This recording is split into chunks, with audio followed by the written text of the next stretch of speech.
Иә, аты жөнім Қалдарбек Батырбек Тұрғанбекұлы, осы Шардара ауданы әкімінің кеңесшісі боламын. Бүгінгі таңда енді осы жердегі атқарылған нәрсені айтайын, кейін жалпылама айтып түсіндіре жатармын. Бұл жерде жалпы 2,7 гектар жерді алып жатыр көлемі.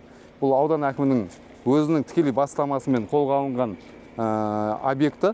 Бұл жерде кезінде осы жердегі тұрғындар осы жерді шын айтқанда полигонға айналдырып бара жатқан жерінен аудан әкімі өзі келіп, осы жерде толыққанды жаңа адамдарға саябақ ашайықшы деп өзінің бастамасымен басталған нәрсе. Бұл жердегі қоқыстардың жалпы бір 50-60 тоннаға жуық қоқыс алынып, қазіргі таңда мынандай абаттандыру жұмыстары жүріп жатыр.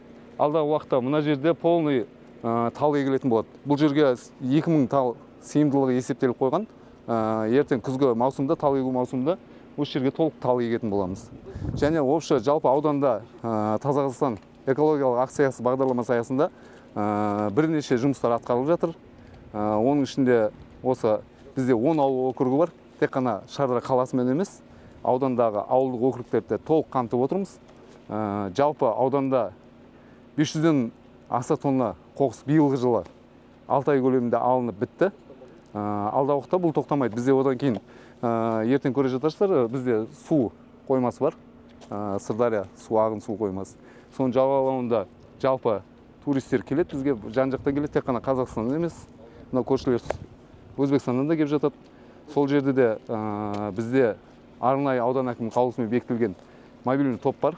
Сол жерде аптасына 2 рет, 3 реттен кем емес рейдтік жұмыстар жүргізіп отырамыз, осы санитарлық тазалықты сақтау мақсатында. Қазіргі таңда ол жерде де толық жұмыстар атқарылып жатыр, өз деңгейінде. Ешқандай қоқыстар шашылып жатқан жоқ. Шашылғандарды уақытылы барып, жаңағы арнайы участковыймен, полиция қызметкерімен 505 және 434 пен екінші тармағына сәйкес айыппұлдар салынды. Соның нәтижесінде қазір жағалауымыз таза. Сұрақтарыңыз болса? Мынау неге қарап тұрсаңыздар, алдыңғы не ғой? Көріністі? Иә, бізде атқарылып жатқан 60 чемпион осы ауданда қазір 130-140-қа жуық әлем чемпиондар шыққан. Соның 60 чемпионы жаңа бізде жағалауда тазалыққа шыққан жұмыстарын бәрін осы жерде бейнелеп кеткенбіз, осындай тақташалармен. Бұл жерде енді келесі жылы жақсы жер деп болады деген. Бұл жерде жаңа мына жерде ойын алаңшалары бар. Иә. Ойын алаңшалары бар. Әлі толыққанды біткен жоқ. Жаңа бізде енді күн ыстық. Құрылыс толық біткен жоқ қой? Иә. Бұл жерде күн ыстық болғаннан кейін таңғы жоспар бойынша бітеді бұл күздің күні. Қазір күн ыстық болғаннан кейін құрылысшылар жаңа кетіп қалды, таңғы салқынмен істейді. Жаңа сағат 6-ларда келеді, қайтадан кешке күн батқанша тоже жұмыс істейді осы жерде. Құрылыстар бұл енді күзге жоспарлап отырық. Күзге как раз тал егу маусымы басталғанша осыны аяқтап бітсек, талды егеміз. Біз өткенде сәл бізде апрель айында, сәуір айында күн қатысып кетеді. Отырғыз көрдік, бірақ үлгере алмай қалды. Бұны қайтадан жоямыз да, қайтадан ертең ноябрь, декабрьге қараша айларына жоспарлап отырмыз тал егу. Уже бізге мартқа дейін үлгердік, ары қарай күн ысып кетеді.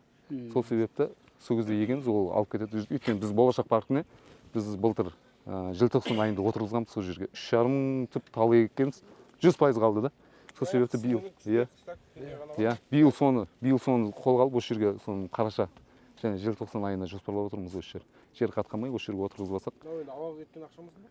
Жоқ, бұл бізде мына жер сор болған, болото болған ғой, мусор болған. Сол себепті жиде ағаштарын кесіп отырғызып өткен жиде ағашы сумен алып кетеді. Бұны көрдік та.